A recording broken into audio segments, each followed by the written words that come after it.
I still remember the sound of my own heartbeat pounding in my ears as I stood outside that courtroom door. My palms were sweating, my knees weak, and I could feel the eyes of strangers burning into me. The whispers behind me were louder than the gavel inside. Isn't that her? The woman who lost everything. Poor thing, she should have stayed quiet. They didn't know me, but they thought they did. They thought they understood my shame, my failure, my silence. But none of them knew the truth. None of them knew how many nights I had cried into my pillow, how many mornings I had forced myself out of bed when my body screamed at me to stay down, how many times I had been told by society, "You are nothing without a man." And yet there I was still standing. Stay with me, because this story isn't just about betrayal. It's about every time I was told to keep quiet, every time I was told to shrink smaller, every time I was told I was less. It's about the moment I almost gave up. And the reason I never did. My name is Elena. I was born in a quiet European town, the kind of place where everyone knows everyone, where the houses are painted the same shade of pale yellow, and where secrets travel faster than the wind. From the outside, my childhood looked ordinary. A small brick house, two hardworking parents, and the promise of a simple, safe life. But inside there was always a tension, an invisible weight pressing down on me. You see, from the moment I was old enough to understand words, I also understood expectations. Girls should be polite. Girls shouldn't raise their voices.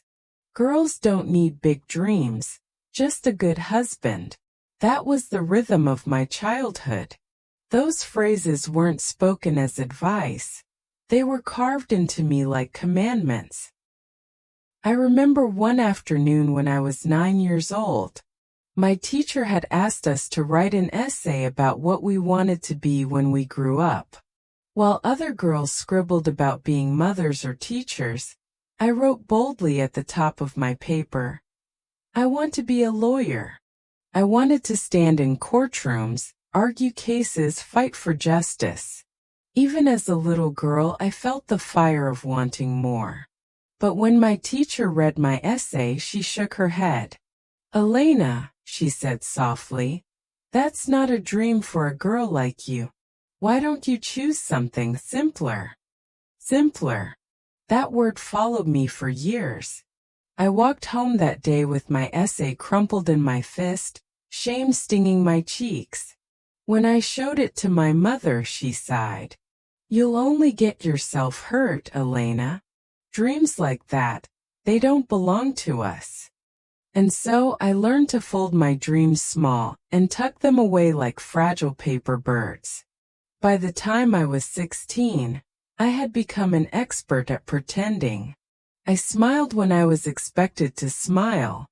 I dressed modestly when relatives visited. I laughed at jokes that weren't funny just to keep the peace. But inside I was restless. I wanted to read books that weren't approved. I wanted to travel beyond our little town. I wanted to live a life bigger than whispers and fences. There was one moment I will never forget. I was invited to a friend's birthday party. The music was loud, the lights were bright, and for the first time I felt free. I danced, really danced, not caring who was watching. But when I came home, my father was waiting. His face was stone. "Do you want this town to talk about us?" he demanded. "You're not like other girls. You have to protect your reputation. One wrong move, Elena, and your life is ruined." Ruin. Another word carved into me. From then on, I carried the fear of ruin like a shadow. One mistake, one choice, and I would bring shame not just on myself but on my entire family. So I shrank smaller. I spoke less. I swallowed my opinions. I began to believe that maybe my only purpose was to survive quietly. But even when you try to stay small, life has a way of testing you. At 19, I met Daniel. He was different from the boys in our town, charming, confident, ambitious. When he spoke to me, I felt seen, really seen. He didn't laugh at my dreams. He encouraged them. He told me I was brilliant, that I could be anything I wanted. For the first time, I thought maybe I wasn't crazy for wanting more. We spent long evenings walking by the river, whispering about the future. He said we would leave this small town, that we would build something of our own. And I believed him. But dreams spoken in the dark don't always survive the daylight. When I introduced Daniel to my parents, the warmth in his smile faded under their cold stares. "He's not right for you," my father said. "He comes from nothing," my mother added. Their words were sharp, final. Daniel grew distant after that. At first, he promised we'd fight for each other. But slowly the calls came less, the walks stopped, the future we dreamed about dissolved like smoke. One evening he simply said, "Elena, maybe your parents are right. Maybe I can't give you the life you deserve." And just like that he was gone. I was left holding not just a broken heart, but the painful lesson that even love could bow to society's judgment. Stay with me, because this is where the story begins to shift. Losing Daniel wasn't just losing love. It was losing the one person who made me believe I could be more. After him, I faced the world differently. Colder. More guarded. But I also felt a spark. A stubborn spark of defiance. If society wanted me small, I would find a way to grow. If they wanted me silent, I would find a way to speak. I didn't know it then, but the road ahead would be far harsher than I imagined. There would be betrayal, humiliation, and nights darker than I thought I could endure. But there would also be courage. My courage. And that courage would not just save me, it would define me. When I look back, I realize life doesn't always break you in one blow. Sometimes it chips away at you slowly, piece by piece, until one day you wake up and barely recognize yourself. For me, that breaking came in the form of marriage. I was 23 when Martin entered my life. He wasn't like Daniel, full of wild dreams and promises. Martin was stable, established, the kind of man my parents approved of. "He's respectable," my father said. "He'll take care of you," my mother added. And after years of carrying their disappointment, I wanted to make them proud. Martin was polite, charming in a quiet way.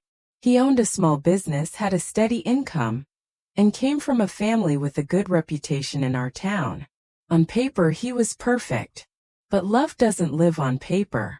On our wedding day, as I stood in white lace, I kept waiting for the rush of joy, the spark of hope. Instead, I felt a strange heaviness in my chest. A whisper I tried to ignore. "Is this really the life you wanted?" But the music played, the vows were spoken, and just like that, my future was sealed. In the beginning, Martin seemed attentive.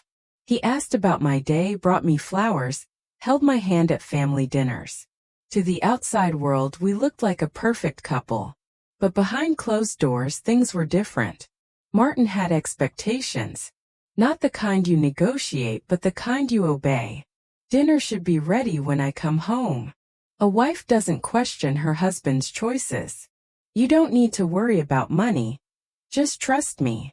At first, I tried to reason, to explain, to share my opinions. But every attempt was met with sharp words. Then silence, then days of cold shoulders. Slowly, I learned to keep quiet.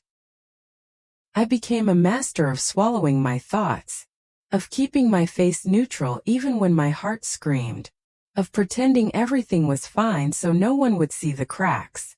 The hardest part wasn't the silence. It was the isolation. Martin didn't like me visiting friends. "They'll put ideas in your head," he said. He didn't like me calling my family too often. "You're mine now, not theirs." He wanted me in his world, under his rules. And in time I gave in. I stopped fighting. It's terrifying how quickly you can lose yourself when you stop resisting. One day you're a woman with dreams and fire in your chest. The next, you're a shadow moving through rooms, careful not to upset the balance. It was 2 years into our marriage when I discovered the truth. Martin had debts. Heavy debts. The business that seemed so stable was drowning. First, I didn't believe it. He had hidden it so well. The dinners out, the expensive suits, the car he drove. But one evening when he came home late, drunk and furious, the mask slipped. "You think you're so clever," he shouted. "You think you could do better without me? You're nothing without me, Elena. Nothing." That night I searched his office drawers. What I found made my knees buckle. Overdue bills, unpaid loans, letters from banks threatening legal action. The man I had trusted, the man my parents said would take care of me, had built our life on lies. When the truth spilled into the open, it wasn't Martin who carried the shame. It was me. Neighbors whispered when I walked by. "She should have known. Poor woman, what a fool." Some even suggested I had been the reason for his failure. In our town, a man's mistakes became a woman's burden. I wanted to scream, to defend myself, to shout that it wasn't me who lied.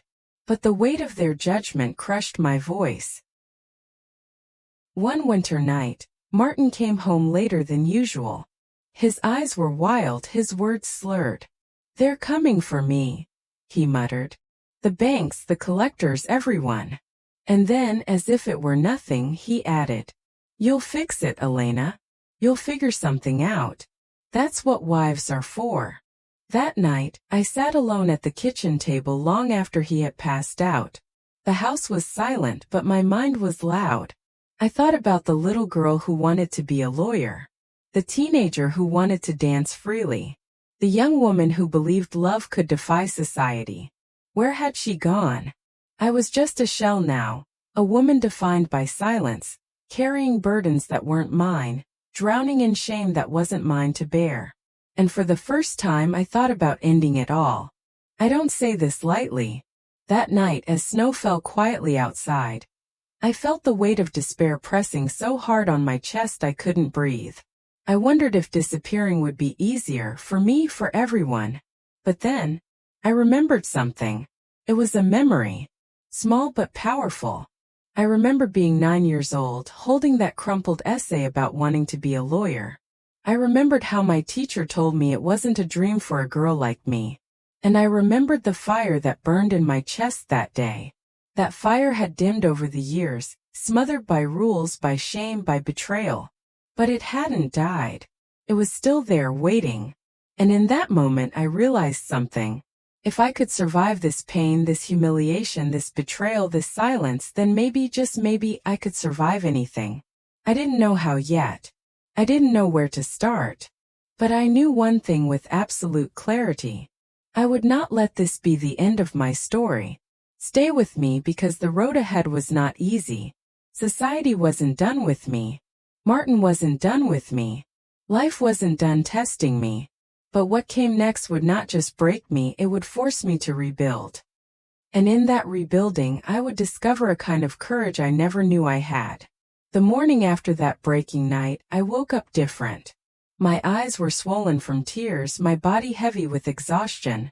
But somewhere deep inside, a switch had flipped. I didn't have a plan. I didn't have money. I didn't even have support. But I had something I hadn't felt in years: defiance. I decided I would not wait for Martin to fix things. I would not keep carrying the shame of his lies. I would take one step, no matter how small, toward reclaiming myself. So I walked to the town library. It might sound simple, but for me it was a revolution. I sat at a wooden desk surrounded by old books, and for the first time in years, I allowed myself to learn. I read about law, about finance, about women who had risen from nothing. And slowly I began to remember who I was. Martin didn't like the change. He noticed my late nights at the library, my growing confidence, the way I started questioning him again. "You think you're better than me now?" he sneered one evening. "No," I replied calmly. "But I think I'm better than the woman you've tried to make me." That was the night I left. I packed a small bag. Just clothes, my journal, and a few books, and walked out the door. My hands trembled, my heart raced, but my feet kept moving. I didn't know where I was going. I just knew I couldn't stay. I found work at a small cafe in a neighboring town.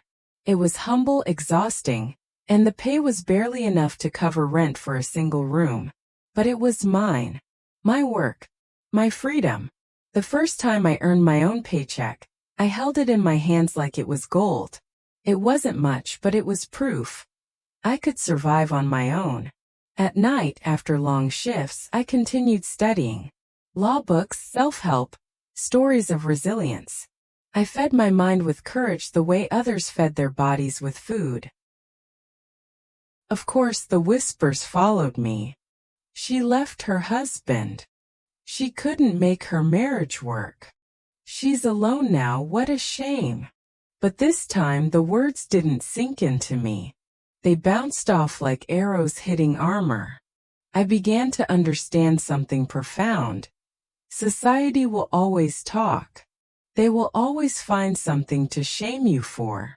But their words only have power if you let them in. So I stopped listening. Instead, I listened to myself. After 2 years of scraping by, I saved enough to enroll in evening classes. Walking into that classroom, books in hand, I felt like that 9-year-old girl again, the one who had dreamed of becoming a lawyer. The road wasn't easy. I was older than most students. I worked by day and studied by night. There were times I wanted to quit. Times exhaustion felt heavier than hope. But each time I reminded myself, you've survived worse than this. Keep going. And I did. Years later, degree in hand, I returned to the very town that had once whispered my shame. This time I wasn't walking as a broken woman, but as a professional, independent, resilient human being. The first case I ever worked on was for another woman, a mother who had been silenced by her community after leaving an abusive marriage. As I stood beside her in court, I realized this wasn't just about me anymore. My courage had given me back my life, but it could also light the path for others.